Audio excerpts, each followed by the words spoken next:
speak before you. Some of you may recognize me as the past president of the Student Senate for California Community Colleges. I am here today, however, as Staff Sergeant Reed Milburn, an 8-year veteran of the United States Air Force.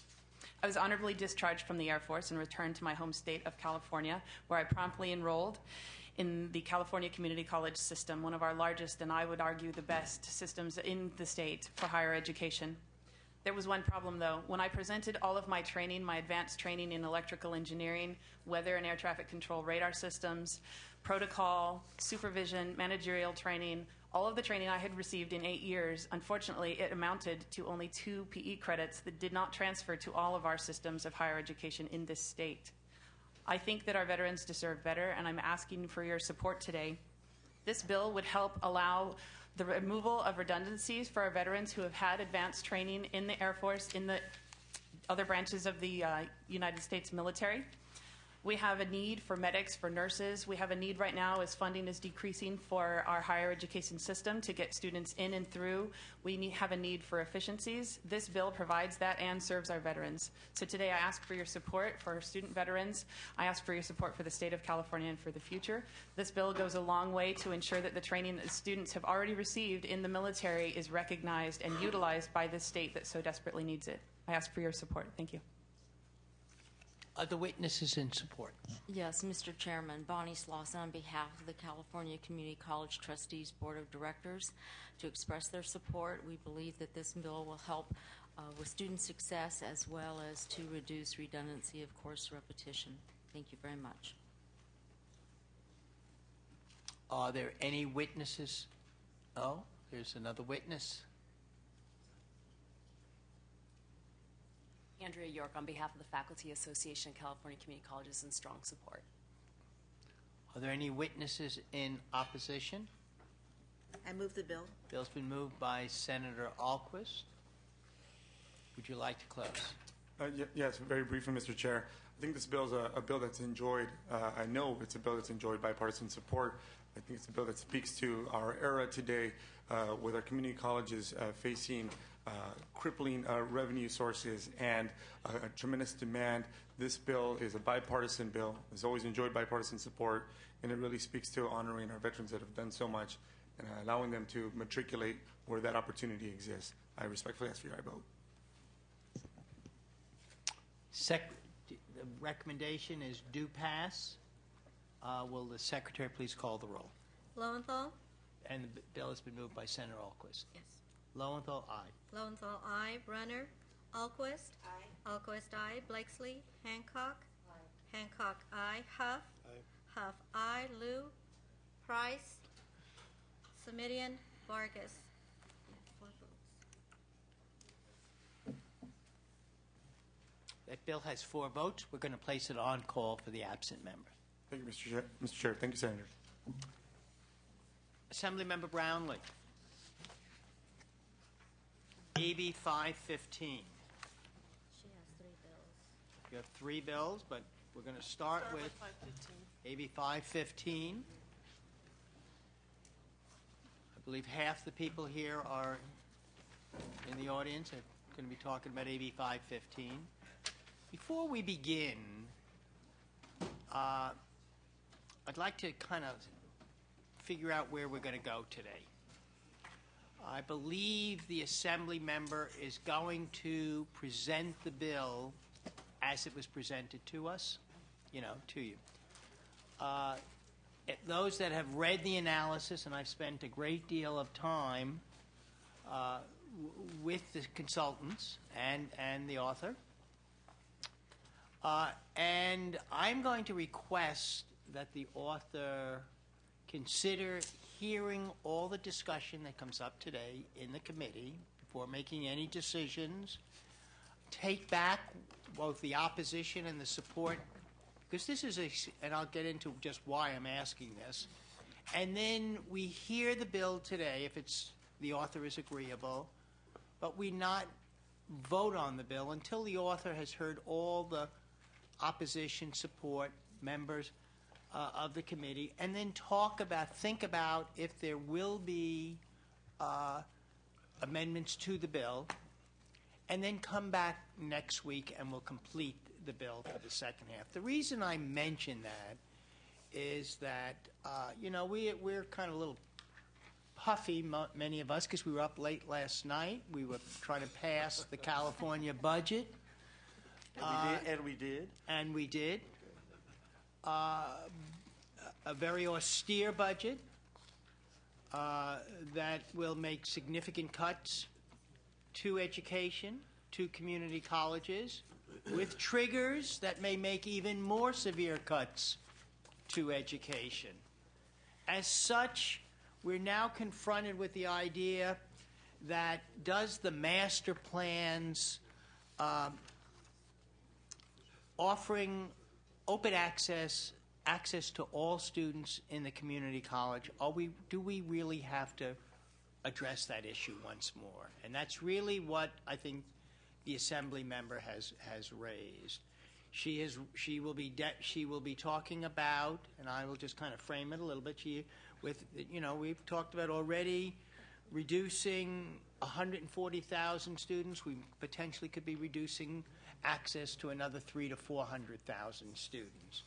So the Assembly member is going to be presenting a paradigm shift, really, to me, and that's a paradigm shift in terms of having now the ability to offer extension courses at community colleges.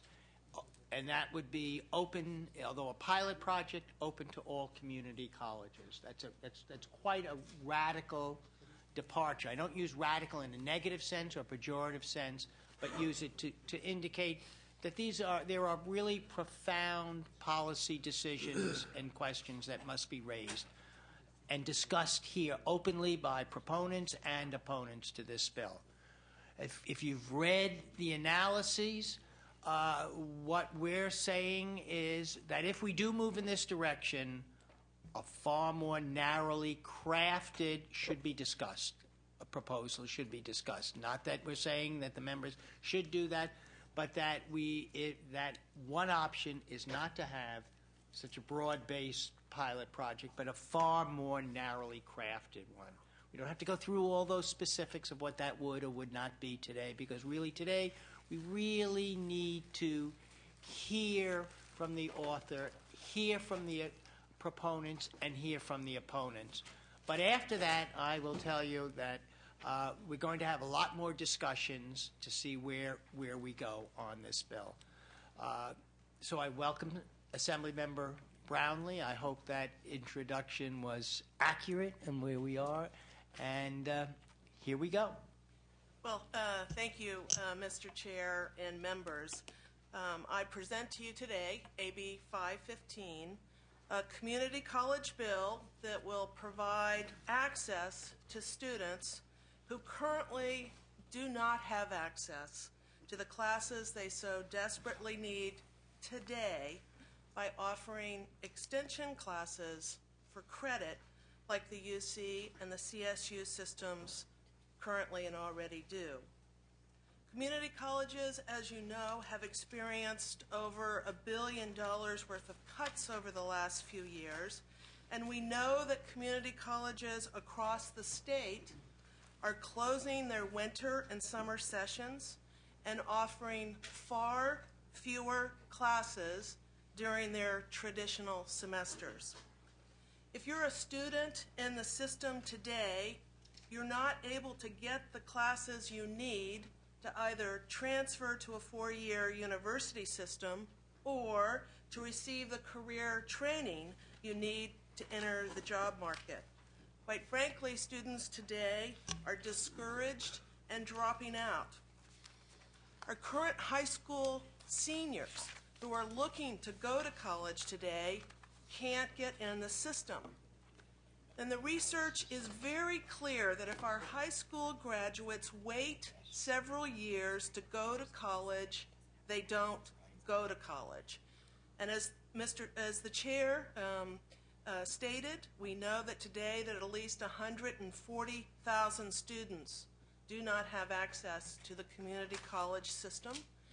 And I believe that we're not going to fix our economic situation over the next year. And so Next year, there's going to be a graduating seniors that aren't going to have access. It's going to be another 140,000 students that we keep adding to the list. AB 515 is a pilot project that sunsets in 2016, and it's designed to provide a bridge through these tough economic times so students have better access to the courses that they need today. The bill does not mandate community colleges to do anything. It is subject to all local collective bargaining agreements. The extension courses would be taught by existing faculty, and all of the reforms that the faculty associations have fought for over the years are included in this bill. The 75-25 goals for college faculty, the 50% rule, that 50% of all expenses will be payment of faculty salaries. No general fund money will apply. There is no supplanting of courses and no profits to the community colleges. Fees or tuition cannot exceed the cost of maintaining extension courses. If a community college wishes to offer extension courses, their district trustees must take action at a publicly noticed meeting in order to do so. If a community college does decide to offer extension courses, then the district board of trustees will be required to certify compliance of the program, again, at a publicly noticed meeting every year. And they must collect detailed, enriched data over the life of the pilot to evaluate the program. The Chancellor's Office will also have a second pair of eyes, if you will, with its own annual oversight to ensure that the strictest compliance with the intent of the bill. Financial aid, both Pell Grants and Cal Grants, must be available to students to take advantage of the program. Financial aid students will receive the same priority as students not receiving financial aid. Governing boards will be required to develop policies to waive fees to ensure access for students regardless of their financial ability to pay. So let's take an example of what a classroom of 30 students might look like. You will have some students who will pay the cost of the class. Community colleges tell me that the average cost statewide for a class is roughly in the neighborhood of $160. That per unit. That's the average cost. In some cases, it could be as low as $90. In some cases, it could be slightly higher than that average. But you would have students who pay for the cost of the class, students who would use Pell Grants or Cal Grants to pay that higher fee. You could have students who pay the $36 per unit, which as the new year comes forward, the fee for community colleges has been raised by $10 and it would be $36 a unit. Students who use Pell Grants or Cal Grants to pay for the $36 a unit, and students whose fees have been waived altogether because they don't have the ability to pay. And finally, students would be limited to 12 units per semester and would be limited to a total of 24 units that could apply to an associate or transfer degree. AB 515 is a pilot project that will provide all students with access to community college courses, regardless of their background, at a time when their need is greater than it has ever been before, and I believe the time is now.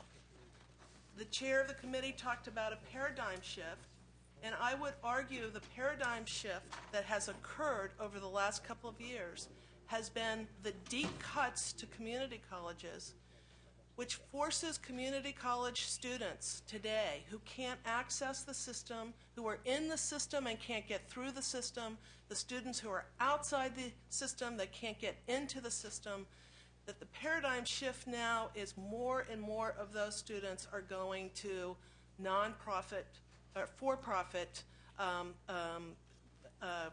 colleges, paying 3 to 4 times the amount that we're talking here, and many of those students are using Cal Grant money and Pell Grant money to do that, and then having to take very, very deep loans in order to fulfill what sometimes might be a false promise in terms of a degree from the for-profits. So I believe that is the paradigm shift, and I believe that AB 515 is a solution to that, a temporary solution, while we bridge through these tough economic times, and we can restore our constitutional guaranteed Prop 98 dollars back into the system, and get the community colleges back into their role as part of the master plan, which I wholeheartedly support. And with that, I have many witnesses here who have traveled here today to testify, and I would ask the committee's indulgence. Absolutely. What I'd like to say before we go through this, and to other members of the committee, we have to vacate this room for the next committee by 11 o'clock tonight. No. By little humor while we start the thing. By 1:20, let's say, and we're going to move to room 2040 because health, I believe, will be starting, and they have to clean the room, and they will be starting at 1:30. So we're going to start. I'm sure it's going to take us quite a while to get through this bill. Take a deep breath, move down to room 2040, and then continue. With that, and so members, if you do leave, or if you see other members in the committee, send them down, and we're going to reconvene at 1:30 in room 2040. With that, witnesses in support. Okay. Thank you. I'm Chu Yi-sang. I'm the president of Santa Monica College. I was also the past president of the CO board of the League of California Community Colleges. Since 2004 and 5, Santa Monica College has the highest total number of Latino students and African American students who transfer to the University of California. However, for 2011 and 12, we will have to dial back our total class offerings to the 2002 and 2003 level. That's level that was established 10 years ago. A total of 1,500 class sections will be eliminated. An estimate of 46,000 seats being lost. Statewide, Senator Lowenthal mentioned that we have the decline of 140,000 high school graduates who could not access community college education last year. This is an issue that will reverberate for many years, as evidence suggests that a student who does not go to college immediately after high school is typically a student who never goes to school. On top of that, it is not known how many thousands have to delay the completion of training certificates or to further delay the transfer to four-year colleges because they were not able to get into classes needed to fulfill their completion requirements. There is a massive unmet need out there. The alternative for these students who are locked out of our colleges are to leave the state or to attend a private institution and pay scandalously high tuitions. This is the paradigm shift that I think we're witnessing right now. For the students who can't afford these high prices, they'll need to apply and use up their grant money. Many of them will take out costly loans just to finance their freshman and sophomore years of college. Even more unfortunately, many will waste their money at for-profit proprietary schools of questionable quality and accredited status. In the academic year 09 and 10, Pell Grant awards to private proprietary school in California increased by $331 million. That's a whopping 74% of increase in one single year. The adoption of AB 515 can make available to these students an affordable and quality education at a state average cost of about $160 per credit unit. This is about the same rate students going to a CSU, any one of those universities will have to pay on a per unit basis, and about 1/3 of the cost of the average private for-profit college. And for those who qualified under AB 515, a student can use federal Cal Grant or Cal Grants to pay for these courses at a community college extension program. What students get a fully credited academic or career technical education or basic skill courses operating in conformity with the education codes of California, and where the faculty will be protected through the local collective bargaining provision. AB 515 is an affordable and immediately available alternative, if passed, to allow us to offer classes to some of the hundreds of thousands of students who are locked out of the California higher education system, while the state continues to search for a long-term comprehensive solution for our students in the state. Thank you very much for your attention. Thank you. Other witnesses in support? Yes. Good afternoon. My name is Violetta Abinaked, and I am a two-year student at College of the Canyons in Santa Clarita. I have the privilege of serving on the Associated Student Government at my school, and we passed a resolution in favor of AB 515. We represent 24,000 students, and so our decision represented the support of our student body. I would say it was an unusual step because most students usually do not support an increase in fees, but this bill is different. We've seen our enrollment fees increase substantially over the last few years and will increase again this fall. The difference with this bill is that it allows for more student access instead of less. We've cut classes, we've cut sections, and students at my school and at college, community colleges all around the state have to turn away students because of cut sections. But with this bill, with the allowance of opening up more sections, students will be able to attend those classes that they need in order to continue with their transfer or training program. Many of my friends and classmates have been delayed in transferring or starting a new career because they can't get classes that they need. This bill provides districts with the flexibility to offer more classes at the local level and to do so almost immediately. At College of the Canyons, our administrators want to make these additional courses available in January 2012 for our winter session. And instead of talking about more cuts to community colleges, we must move forward and add more classes for students who need them. I respectfully request your support for AB 515, and I appreciate your time. Thank you. Other witnesses? Good afternoon, I guess now. My name is Steve Castellanos. I'm a member of the Board of Trustees for San Joaquin Delta College, just out here in San Joaquin County. I'm also a member of the California Community College Trustees Board, and I'm here speaking in favor of AB 515. Just a couple of very real thoughts, and from a board member.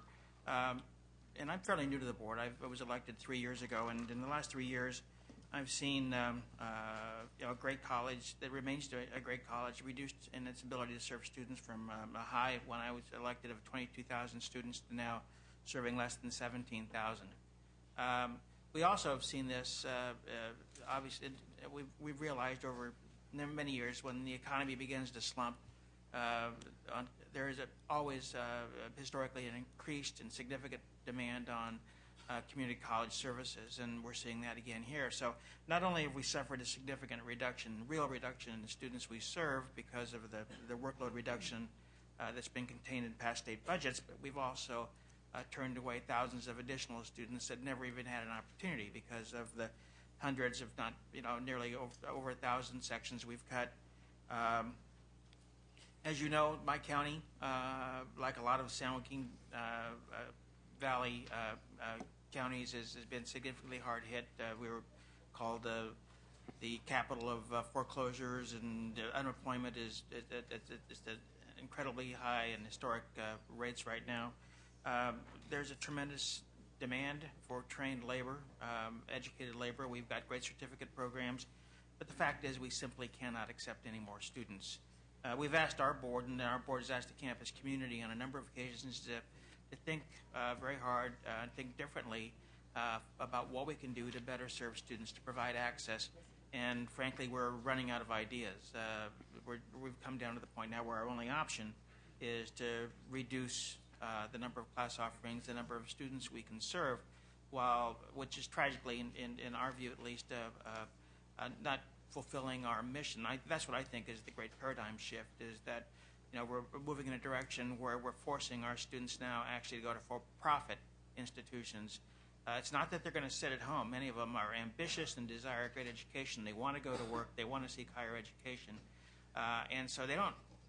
Ambitious students will pay the price, and they'll go and spend ungodly amounts of money at for-profit institutions, many of them with great promise, but that tend to underserve and violate those promises. What we're hoping here is that the legislature and the state will allow this opportunity for us to determine whether we can use this as a test and to see what we can do to provide those tragically, and I mean, it's significantly needed services that students are demanding now that we simply can't provide.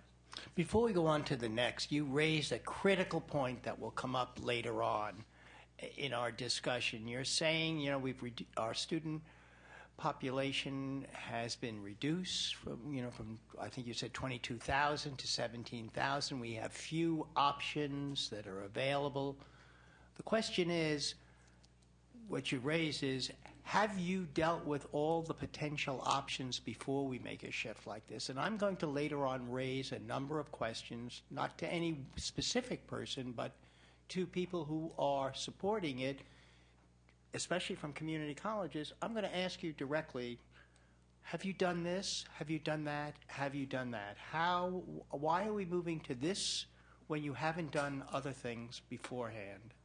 And so I'll raise that later on. I do not want to interfere because I think that is the critical point. Because what you're saying is we've exhausted options, we're down. This is really to really provide, to meet the needs of students now, we have to move in this direction. That's a very valid point if you really have addressed these options. So we're going to raise that issue later on, and you'll all have an opportunity to respond to that. Other witnesses in support. Pam Bachilla on behalf of Long Beach City College. Unfortunately, President Eloy Oakley couldn't be here today, but he's been strongly advocating for this important bill, along with President Sang from Santa Monica City College and many others who believe that this additional flexibility will better serve students and will help us meet local community needs. We're proud of the diversity of our campus and of all of our hardworking students. We have about 27,000 students on our campus, about 36% Latino, 26% Asian, 15% Asian, 15% African American, and 26% Anglo. Without this bill, we will be forced to go down to 1999 enrollment levels. And it's not about whether or not we've exhausted our options to address enrollment, but we're concerned about our ability to meet student needs. Well, we'll find out. We'll ask those questions. You may think that you've exhausted all the options. You'll need to convince this committee. Good afternoon, Mr. Yes. Good Chair afternoon. Lowenthal and committee members. My name is Claudia Acosta. I'm a faculty member and department chair at College of the Canyons. I've been there for 14 years. I've also wrote a letter in support of this bill and endorsed by many faculty members, close to 70, and there is an overwhelming number of faculty members in support of this bill. And they are in support of this bill for a couple of reasons that I will mention today because of the time factor. One of the reasons is because, first and foremost, we support our students. We support our students in completing and succeeding. And our students at College of the Canyons, it was exposed a few minutes ago, voted in favor of this bill. This bill would provide access to students and not turn them away at a time when they need us the most. More than 58% of our students who applied were turned away this last fall. We were only able to serve 42% of the students that applied at College of the Canyons. And two, as department chairs, along with my colleagues, we see that it would provide additional job opportunities to our adjuncts as well as our full-time faculty, whose winter and summer and overloads have been reduced drastically or eliminated when they need to work. In some, we have the students wanting classes, we have the faculty ready to teach the classes, and we have the classrooms. All we need is your approval of this bill so education can take place. Thank you. Other witnesses in support? Good afternoon, Chairman and members. My name is Marlene Garcia. I'm with the California Community College Chancellor's Office, and we have not taken a formal support position. But as you can imagine, we've spent hours upon hours looking at all the pros, the cons, and the what-ifs on this issue, and have decided to really look at this bill and have been urged by the author to look at, if this were a pilot, what would we need to do to make it as effective and meaningful a pilot as possible. So in an environment with few good choices and many bad choices, we have taken a close look at this proposal. And we do have concerns with the proposal as currently in print, but we think that there is value in examining this concept further and to fleshing out what the details of a more narrowly crafted pilot would look like. We have agreed to support if amended, and there are some significant amendments, and work with the author. The author, we've been working with her and talking with her for the past several weeks, and that we think the pilot has to be a small pilot, one with proper safeguards and assurances, and one that offers a select number of colleges or districts the opportunity to serve the many students who right now are turned away. And that problem will only become worse as we approach the next year. This is a challenging issue because there are so many friends on both sides of the issue, and friends who we share their deep concern with the issues, but we differ in terms of what we think the potential consequences will be. And I think that the one thing that all of us share, that you'll be hearing from today, is our deep commitment to the community colleges, and that deep commitment is what has caused all of us to reach deep inside to try and figure out how to focus a policy that will help students gain greater access to the community colleges, knowing that resources will not necessarily be part of that answer. We don't believe that a pilot such as this will be the panacea. We think that it will be a tool, and a tool that has some limits. We also, to address your earlier question about some of the other options that are out there, we are, through the Board of Governors Student Success Task Force, we are exploring a number of those options, and some of the options on the table are very hard choices, such as how do you prioritize which students will have access to the limited and declining number of classes. Those are going to be some very hard discussions that will frankly take place over the next several months. They're going to take place today. Yeah, certainly there'll be a lot of discussion. But even those options are not the panacea. It is going to be a mix of a variety of options, and some of them we will try to mitigate potential consequences, and others we will just have to see how it plays out. So there are a couple of key issues that Chancellor Jack Scott felt were essential to include in a pilot, and if I may, I'll just touch on what we think some of those key provisions should be. One is the pilot should be smaller and limited to something under 10 districts. Two, there should be an institutional financial aid program that supplements the Cal Grant and Pell Grant student grants. As you know, those programs are oversubscribed, and right now in Congress they are talking about even further restricting Pell Grants, but we think an institutional financial aid program where a portion of the revenues generated from the fee could be redirected to establish this fund that then would be distributed based on the federal needs analysis. So students would have to have financial need. And this we would recommend in lieu of the waiver provision that's in the current bill. We also think that it's important and essential, actually, to limit participation to campuses that have met or exceeded their enrollment cap for the prior year. Therefore, you're dealing with campuses that have this access issue and are struggling to meet student demand. We definitely support the provisions in the bill requiring districts and colleges to adhere to Title V regulations that govern course sections and all the academic curriculum, the 50% law, the 75-25% law, and also that districts participating continue honoring local collective bargaining agreements. And finally, we think that it's important that this have a strong monitoring component and reporting component, that this be a pilot that isn't just a negotiation to try to move a bill through, but it be a pilot to help teach us something about what does happen when you do, in fact, make some of these courses available at cost and for credit through an extension program. So we think there needs to be a strong reporting component that looks extensively at some of these policy questions that many folks will be addressing today, and that there be a way, perhaps the Chancellor's office, to step in if there is a campus that is out of compliance on any of these conditions, that there be a mechanism to pull them from the pilot. So we think those are some ideas. They're not all the ideas, but ideas that we're certainly committed to work with the author, and think that if we narrowly construct this type of proposal, that it will be a meaningful experience, and certainly one that will help us during these dire times when we don't have many options available to us. So thank you for your consideration. All the witnesses, we're going to continue to go on.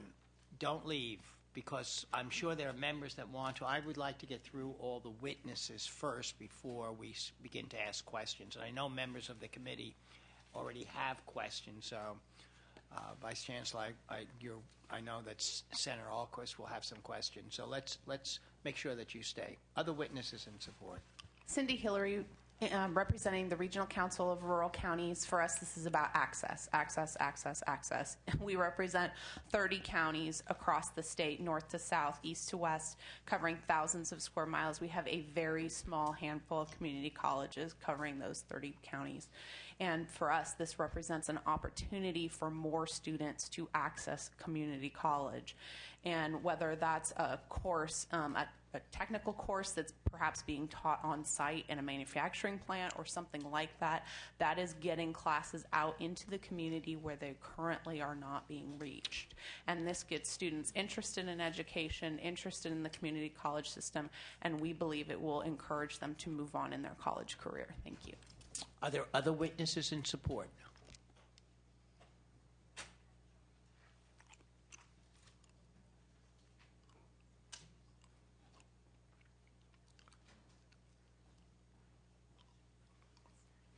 Good afternoon. Willard Llewellyn, President, West Hills College, and also currently serving as President of the Association of California Community College Administrators, an organization that represents administrators, over 1,000 members in that organization. West Hills College is a rural college in the Central Valley, serving a vast geographic area. This area has unfortunately been labeled the Appalachia of the West. Some of you have probably heard that, and that's due to the economy there and the families that reside in that region. The average family income in that area is less than $20,000 a year. We reduced our class schedule over the last couple of years by about 20%, thereby significantly reducing access, certainly to educational opportunities. We know that access to education, particularly in our region, is the key to economic, personal, and social advancement. We view Assembly Bill 515 as a mechanism for us to continue to provide that access to educational opportunities, and we would urge your support. Thank you. Thank you. Other witnesses in support? My name is Dr. Robert Adams. I'm the president of Merritt College. Most of my students serve or come from the Oakland area. At community colleges, we feel that, my colleagues state that at the UCs that they serve the top 12.5% of students. My colleagues at the UC system say they serve the top 33 and a third students of the state of California, top students. We feel that we serve the top 100 students, top 100% students of the state of California because we are the people's college and we have an open access, we have an open door philosophy. With that philosophy, what is being really challenged is our traditional and and really underrepresented students. What you see at the UCs and Cal States is cuts where the students are coming to the community college, which we welcome, but we are losing more and more of our traditional underrepresented students. And with this bill, it will help us design programs and that will help alleviate the problems that we have with getting alternate funds of monies. Thank you. Thank you. Other witnesses in support? Good afternoon, Chairman Lowenthal, members of the committee. My name is Eric Harnish. I serve as the Director of External Relations at College of the Canyons. We see this bill as an important tool to help us better serve our business community. We have a very vibrant aerospace and manufacturing industry cluster in our area. We recently offered a program to train CNC machinists. A very small number of them was all we could afford to offer this class to. We had 12 slots, and we had 86 people apply for this program. Another similar program is a pharmacy technology program that we offer. We unfortunately had to offer that through our non-credit program. We couldn't add it. Funds weren't available to add it through our credit program. And it costs students about $2,500 to go through this. Unfortunately, they don't earn any units for it. A neighboring private proprietary college is charging, I believe, 2 or 3 times that amount for the same program. So we see this bill as an important tool to help put people back to work, give them college units, and enable them to launch their careers and continue on. Thank you. Thank you. Are there any other witnesses in support? Yeah. Louise Jaffe. I'm a member of the California Community College Trustees Board and a trustee at Santa Monica College. Some of the community colleges in our neighborhood have eliminated their summer program, so those students are trying to come to us. We've reduced our summer program by 300 sections, so that means we're offering this summer 10,000 fewer class seats than we were able to offer last summer. This is a drop in the bucket. The budget that you approved yesterday, I received an email from Scott Lay. The budget you approved yesterday reduces, this is before triggers, 700,000 course seat reduction from the budget. 700,000 course seat reduction. The woman who said this is about access, that's what it's about. The paradigm shift has shifted, that we are no longer an open access system because the state is not funding it, and we have to find a way to serve as many students as we can, and that's what AB 515 does. Are there other witnesses in support? Yes, Mr. Chairman. Bonnie Slauson representing the Community College League, and we just want to reconfirm everything that has been said by the previous supporters on the bill regarding access and the number of seats that would be lost with the recent budget passage, and those that upcoming 860,000 seats will be lost if we trigger additional cuts in December and January. As the author has stated, this is a budget bridge to ensure that our students have access and can progress towards their educational goals in a timely basis and to achieve student success personally and also for their communities, and we urge your support of this measure. Thank you. Thank you. Are there any other witnesses in support? If not, I think we're going to stop at this moment, and we're going to move to room 2040, and then we're going to start with witnesses in opposition. Okay.